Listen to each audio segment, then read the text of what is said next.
국내 방산업체들의 기술 보유에 따른 제조 능력이나 생산 관리는 세계 최고 수준으로 알려져 있습니다. 무기를 직접 외국에 수출도 하고 있지만 필리핀과 태국, 뉴질랜드, 영국, 노르웨이 등은 조선 강국 한국의 군함 건조를 맡기기도 합니다. 또는 외국의 방산업체가 한국 업체와 협약해 한국에서 대신 외국 업체에 무기 수리를 해주는 경우도 많습니다. 완제품을 수입하는 경우도 있지만 한국 방산업체에서 부분별로 수입해가는 물량도 만만치 않습니다. 이렇듯 관리 측면이나 수입해가는 물량이 세계 톱 수준의 한국은 현재 세계 방산업계에서 큰손으로 통합니다. 한국 해군은 7조 원 규모의 한국형 자기구축함 KTX 사업도 진행하고 있습니다. 한 첫 건조에만 2조 원이 될 거라는 경항모 보유도 추진 중에 있습니다. 세계적으로 군함을 이렇게 만들어내는 나라는 많지 않습니다. 외국 방산업체들로서는 한국 군함들의 줄줄이 핵심 부품이나 동력원을 납품할 기회가 열린 셈입니다. 지난해 12월에는 지금 건조가 진행되고 있는 차기 호위함의 F-PAX 2차 사업 대구급 호위함에는 롤스로이스가 동력원으로 채택됐습니다. 그동안 한국 해군 엔진은 미국의 제너럴 일렉트릭과 독점했는데 이번에 롤스로이스가 경쟁 끝에 사업권을 따내면서 제너럴 일렉트릭을 당황하게 했습니다. 또 보잉의 117 64가 아파치 헬기 36대를 추가 도입하기로 거의 결정이 됐습니다. 이렇게 되면 우리나라는 아파치 헬기만 총 72대를 운영하는 국가가 됩니다. 그럴 경우 미국 다음으로 많이 운영하는 국가가 됩니다. 이를 두고 일본과 중국까지 날카로운 반응을 보였다고 하니 얼마나 전력이 강화되는지 짐작이 됩니다. 이런 굵직한 거대의 크고 작은 부품을 따지면 상당한 양을 수입해오고 있습니다. 이쯤 되면 큰소리칠 만하지 않겠습니까? 유튜브 채널 24의 밀리터리 구독과 좋아요, 알람 설정은 좋은 영상을 만드는 데 많은 힘이 듭니다. 한국 시장을 놓고 거대 방산업체들이 달려들면서 치열한 로비가 지금도 벌어지고 있습니다.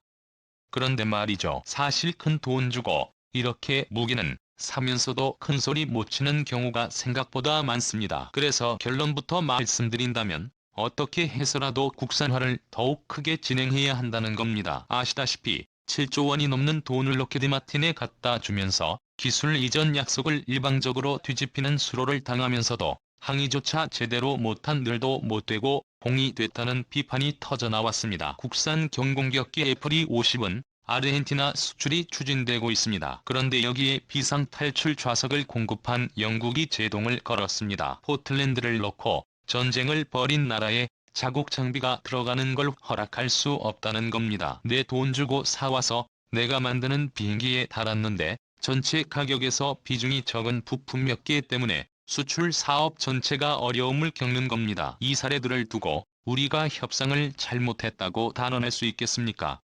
그렇지 않습니다. F-35LA도 F-15K도 그렇고 타이거아이도 영국제 탈출 좌석도 딱히 대안이 없는 상황이었습니다. 최첨단 무기이면서 검증됐고 우리 기존 장비와 호환이 돼야 하고 따질 게 한둘이 아닌데 이것저것 충족하다 보면 선택의 품목이 좁아진다. 그들도 팔아야 하겠지만 더 아쉬운 건 우리 쪽입니다. 그 제품 아니면 방법이 없으니 내 돈 갖다 주면서도 제발 팔아달라고 읍수하는 형상입니다. 판매는 개발사의 권한이 있는 게 아니라 해당 국가의 정부 차원에서 좌지우지할 수 있습니다. 국가안보라는 이유입니다. 아마 그건 우리나라도 같은 입장일 겁니다. 그런데 문제는 여기서 그치지 않습니다. 차 어떤 문제인가 짚어봅니다. 방위사업청에 2016년 국외 3억 구매하자 현황 분석 및 조치계획 보고서에 따르면 우리 군이 그 당시까지 구매한 외산 무기 중 약 16만 50억 원어치의 하자가 있는 것으로 조사됐습니다. 2011년 미국은 F-15K의 타이거아이의 봉인이 훼손되고 센서 장치가 열려있다면서 이를 한미 간 국가 문제로까지 했습니다. 우리 측은 단지 실수였다고 했지만 미국군의 봉인에 손댄 흔적이 있는 것으로 미뤄 미국 기술을 훔치려 했다는 의혹이 있다면서 강도 높은 정밀 조사를 했습니다. 우리가 뭐 일본인 줄 알고 막 대하는 것 같은데 여하튼 이는 굴욕적인 겁니다. 그런데 이와 별도로 타이거아이는 지난 2009년 F-15 회의 전투기 1차 도입돼 10여 대를 구매해 사용해왔습니다. 문제는 2014년 제품에 하자가 발생해 수리를 요구하자 록히드 마틴 측이 도입 초기와 비교해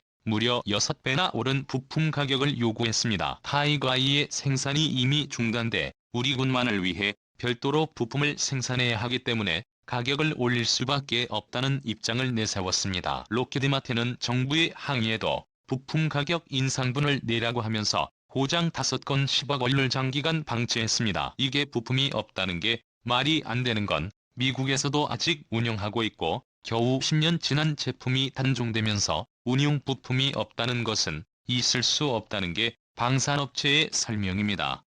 한마디로 돈을 더 받기 위한 횡포라는 겁니다. 미국 방위산업 업체인 헬리콥터 서포트는 우리 육군 수송용 헬기인 블랙호크 UH의 60대 정비를 담당하고 있습니다. 이 회사가 2년 이상 방치하고 있는 하자만 18건이었습니다.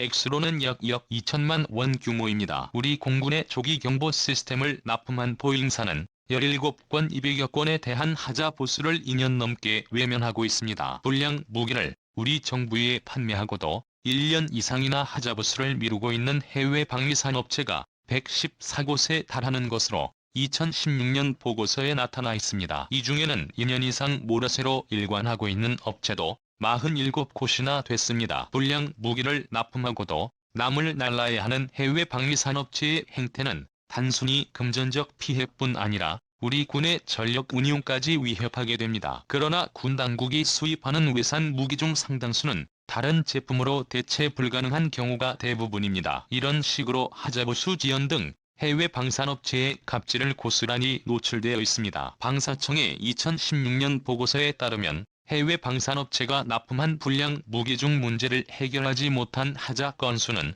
상반기 보고서에만 9,107건이었습니다. 금액 기준으로는 약 16만 90억 원어치가 불량품인데 개별 기업이 아닌 판매국 정부가 품질을 보증하는 대외군사 판매 방식 구매품의 하자까지 포함할 경우 2,600억 원어치나 됩니다. 하자가 심각한 결함일 경우 해당 무기를 아예 사용할 수 없게 돼서 우리 군전력 운용에 차질이 불가피해집니다. 단순 부품 하자에도 해당 기능 또는 무기체계 전체가 사용 불가능해지는 경우가 적지 않습니다. 무기는 무기대로 엄청나게 구입하면서도 이리저리 끌려다녔습니다. 대한민국이 모강아지인 줄 알고 있는 것 같습니다. 이렇게 지연되는 사례가 늘면서 전력운용에까지 악영향을 미치자 방사청은 하자보수 문제 해결을 위해 직접 부품을 조달하거나 늑장 수리에 대해 손해배상을 청구하는 등 적극적인 대응에 나섰습니다. 지금은 하자보수가 지연될 경우 배상금을 부과하는 제도를 도입해 시행하고 있습니다. 수입 무기의 하자가 발생해 약속한 날짜까지 수리하지 못하면 지연된 날만큼 배상금을 청구하는 방침입니다. 방사청은 하자보수의 소극적인 해외 방산업체에 납득할 만한 이유 없이 지체되거나 문제가 해소되지 않을 경우 다음 입찰 자격을 박탈함과 동시에 국제소송도 불사한다는 방침을 130개 하자 해외 방산업체에 통보했습니다. 소위 말해서 군기 잡기에 나선 것입니다. 이렇게 큰 소리치게 된 데에는 여차하면 우리 기술로 개발을 벌이겠다는 노름장도 포함되어 있습니다. 또 사실이기도 하고요. 우리가 뭐 기술이 없습니까? 돈이 없습니까? 효과는 있었습니다. 일례로 우리 공군이 전력화한 F-15K의 전투기 40대의 경우 350여 품목의 부품에 하자가 발생해 미국 보잉사에 수리를 맡겼습니다. 그러나 보잉사는 당초 약속한 기간을 6개월이나 넘겨 제품 수리를 끝냈습니다. 방사청은 늑장 수리에 대한 배상금을 청구해 80억 원을 받아낼 수 있었습니다. 이는 예전 같았으면 어림도 없었습니다. 예전처럼 무시할 수 없는 게 기술력을 겸비한 세계 방산업계의 큰 손을 무시할 수 없게 된 것입니다. 여하튼 이런 모두의 횡포를 막아내거나 방지하기 위해선 국산화 외에는 다른 방법이 없습니다. 외국산 무기 수입에는 엄청난 유지 보수 비용이 추가되게 마련입니다. 내 돈 주고 구입해도 작은 것 하나까지도 그들의 손을 빌려야 하고 요구하는 대로 돈을 줘야 하는 안이꾼 행태를 계속 받아들여야 합니다. 예산의 효율적인 면을 고려해 많이 필요하지도 않는 부분까지 국산화할 필요는 없겠지만 주력적인 무기들은 반드시 국산화해야 한다. 미제 구입해야 하는 나는 엉터리 군사 전문가 같은 사람이 발을 붙이지 못하게 해야 합니다. 이 동영상은 유튜브 채널 24의 밀리터리에서 제작하여 게시한다. 구독과 좋아요, 알람 설정은 좋은 영상을 만드는 데 많은 힘이 됩니다.